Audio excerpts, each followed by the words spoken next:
What's up YouTube, it's Ivan from One to Pass here, and today I'm bringing you guys my Ramiel reverse deck profile. So I hope you guys enjoy. I'm sorry about the box. I'm actually missing my tripod right now, so I didn't really have a choice. So yeah, here we go. So starting off with the grade 3 lineup, I'm running free Ramiel reverse. So it's a pretty fun card. It's the cross break ride of Ramiel, which you see over here. So its effect is, just wait for the camera to focus. So you choose two of your Celestials in name, and then you lock them, and then you choose free units in the front row, and they get plus 5k. And then if you have Ramiel reverse in the damage zone, then you can choose one card from your opponent's damage, put it to the drop, and then your opponent chooses one and puts it into his damage. So it's a plus 5k to your front row for lock 2, so it's actually around plus 5k in terms of power. And then it's also a pseudo retire. It's kind of like Eradicators where your opponent chooses what they want to retire, but it's pretty good. You get a lot of field control and lots of attack pressure like you usually do with Celestials. So it's also a 13k base, which is really strong because pretty much what you're doing is you're limiting your opponent's field while you have huge numbers and you have huge defensive base. They're going to have real trouble without boosters hitting your cross ride. So they're going to have to keep on calling units every turn. So it's a really good card. So I'm going to move on to the other grade 3. So I'm running 4 Break Rides, Prophecy, Celestial, Ramiel. So some people don't run 4, but personally I'm playing the deck mainly because of the cross ride. The cross ride is what makes it a lot better in my opinion, and it can screw over a lot of decks like Link, Joker, and whatnot. So Limit Break 4, when a unit rides, then you can give it plus 10k, and then you can take a card from your damage zone, put it to your hand, and then put the top card face up in the damage. So you can take face down cards. This is pretty good. It's pretty much a net 0 for riding. It's a pretty good card. Yeah, it lets you get what you need from the damage zone, and it helps you set up basically. And I'm running 1 Solidify Celestial, Zerakiel. So Zerakiel was the old boss that I used to use in set 11. I don't really want to run more than one of her. I'm just running her for the 9k boosters, because this deck can make huge 21k columns with a 12k attacker and a 9k booster. And with the plus 5k to front row, it becomes a 26k column. So I just run one of her so I can just use Sariel, or if she gets checked in there for whatever reason, I have 9k boosters. Because there's this one card that requires Zerakiel in the field, I mean in the face up in the damage zone to become a 9k booster. I'll go over that a bit later on. So that's it for my grade 3 lineup. I'm running 8 grade 3s. Because I don't run the Searcher, so I can't really get away with 7. So yeah, that's it for the grade 3s. So moving on with the grade 2s, I'm running 4 Candle Celestial Sariel. So Sariel is the Searcher of this deck. She doesn't search the hand, but for Counterblast 1, you can search your deck for 1 card and then put it in the damage zone. So, and then you swap it with a face-up card. So you can easily fetch any card you need. Say if you need 12Ks, you need Perfect Guards. Usually it's to set up your field by getting a Ramiel reverse in the damage zone for a limit break, or Zerakiel if you want to build a 26k columns during Ramiel reverse's limit break. So she's really good. I always run 4 for maximum consistency, because this deck, by nature itself, it's really consistent because you have cards in the damage zone you can manipulate and you can get what you need to your hand. So you have to run 4. Like I don't care like if that she's AK base, you need to run 4 of her for sure. And I'm running free Danielle. So her ability is when a card is moved from into the damage zone, you can Counterblast 1, and then you can Superior call her to rear guard, and then put the top card of your deck in the damage zone.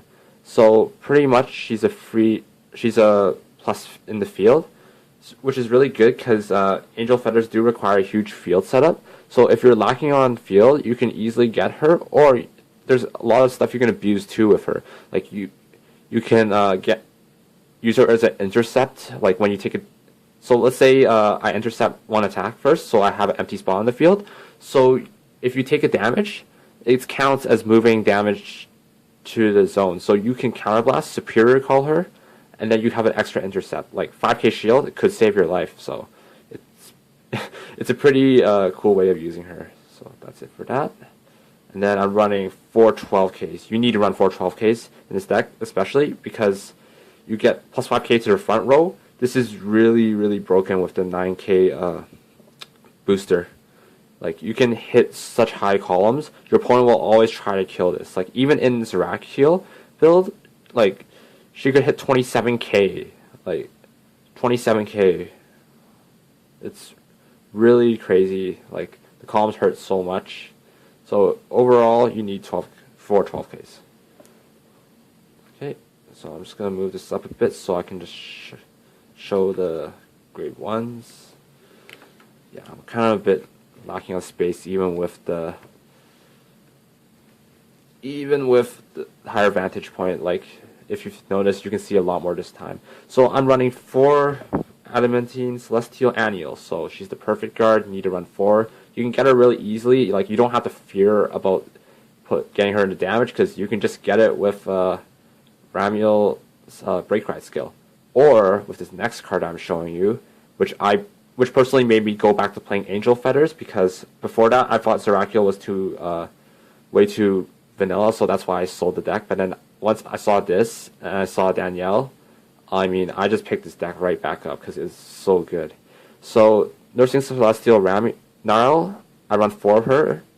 So she's pretty much like a no-seal. So you can choose 1 card with Celestial in your name from your hand and then put it into the damage zone. So when you place it on the rear guard, you can basically swap a card from your hand and then put a card from your damage zone to your hand. So you can swap a card from your hand and the damage zone when you call her. And it's not just when this card is placed on a rear guard from hand, it's however you place this on the field.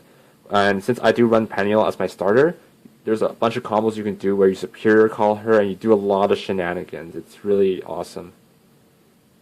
So you need to run 4 because, again, with Sariel and Naro, you can get any card you want from the deck to your hand, which is really good. It's so consistent. Like, the decks I like, they're always really consistent. Like, they perform well almost all the time.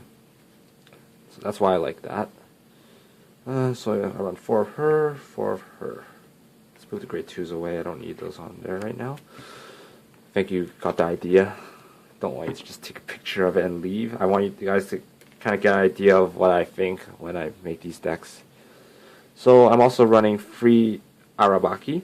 You don't really need 10Ks too much. It's just to help your field scale a bit more, and also the fact that you need your boosters anyways, and there isn't really that much more of a choice when it comes to grade 1s. So she can also hit 10k bases by herself, or she can hit 15k with Ramiel reverse limit break, so it's really good. Like, if your grade 2s in the front row get sniped, like, she's still useful. I mean, grade 2s in the front row, yeah. So if they get sniped, she's still pretty useful, so it's pretty good, and I like her art. Yeah, I always like the art. So I also run free Underlay Celestial Hesadiel. So this is the card I was talking about. So if you have a face-up card called Zerachiel in the damage zone, then she gets plus 3k, so it becomes a 9k booster. And this helps you make magic cross-ride numbers with 9ks, or helps you make magic numbers against 11ks. You can make 21 with Alrano reverse with the 12k here, and then you can also make 26k on Ramiel reverse limit break. So that's why I run free. Yeah, that's why I run Zerachiel in this deck. It's just for her. Doesn't sound like much, but it's really important. And then I run 7 crit triggers. Crits, you need them in this deck. You gotta pressure your opponent to a decent amount of damage. So, and also because you're running huge columns, if you put a crit on there, they can't just no guard it. Like, they have to guard this too if they're at 4 or more damage. So I run 7 critical triggers. And then I run 3 stand triggers. I cannot deny how strong stand triggers are in this deck, because you're already swinging for, like, say 16, 17 if you have 11 or 12k in the front row, and you don't have back row support, like usually what I do is I swing with the 12K, I mean, it'll be 17K. And if you check a stand, it's another 22. That's like 15 if they don't have cross ride. Like, if they don't have cross ride against this deck, they're pretty screwed because, like, there's no way they can defend against, like, that many attacks for that long of a period of time. It still hits, like, really high numbers this way. Like, even though Zerachiel is well known for hitting, like, really high numbers, like 24, 27, like, Ramiel Reverse can keep up with that, and you can deplete their field and have cross-ride defense. Like, I love this deck. That's why I love this deck so much more than Zerachiel. Then I run 2 draw triggers. So, hand size, it can be a problem sometimes in this deck. Usually I play a pretty passive early game. Like, I only call, like, 1 or 2 rear guards. But, yeah, on the off chance that you get this, like, it can help you get cards you need. Hopefully you don't draw into triggers. That's why I only run 2. Like, I don't really like draw triggers that much. You needed them in Zerachiel build because you need to get rear guards. But honestly, I prefer the stands in this deck so much more because the plus 5k is way better than just plus 3k. Like, if it was just plus 3k, it doesn't make that much of a difference. And finally, I run 4 heal triggers. Yeah, no more of my random heal trigger, 1 heal trigger shenanigans from last video. So you need your heals. Usually when you use your heals, you don't want to heal cards that you need. It's not very important to heal Counterblast in this deck. Like, you don't really use Counterblast aside from Sariel and Danielle. So, and finally, for the starter, I'm running First Stage Celestial Peniel. So I like this card because if you have a Gnarl in the damage zone, like, you can put it into Soul, Superior Call Gnarl, swap a card. Like, it's really, really good. There's also this one combo you can do if you have her and you have Sariel and you have Gnarl.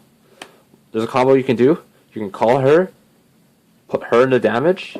Like, say I have, like, let's say I'm on grade 2. Like, I can put her into damage. So I can counterblast this. Swap whatever that's here for this. Put this into Soul. Superior Call this. Top card face down. And then swap a card from my hand, so say this, for this. And now I have a grade 3 and not grade stuck. This is what I mean by this deck is really consistent. Like, you can get whatever you want. Like, so yeah, that's why you don't really need, like, grade 3 searcher or whatever, because pretty much the deck can do that by itself. So I love this deck. It's really amazing. So yeah, that's about it for the deck itself. I don't have much more to say about this deck. It's a really fun deck. It's just the main things I play it differently than some people would be I run the Zerachiel and Hesedials for the 21k columns, and I run 7 crit free stand 2 draw because I think that's a better lineup than 8 crit 4 draw. It works so much better, and it's also a bit better than 8 crit 4 stand because sometimes the draw triggers can help you get the cards you need. Like, even though you can get most of the cards you need, you're still sometimes lacking a bit on hand size because you need to commit super hard to the field. So yeah, that's about it for my deck profile. So should be up soon, and I hope you guys like it. See you guys next time.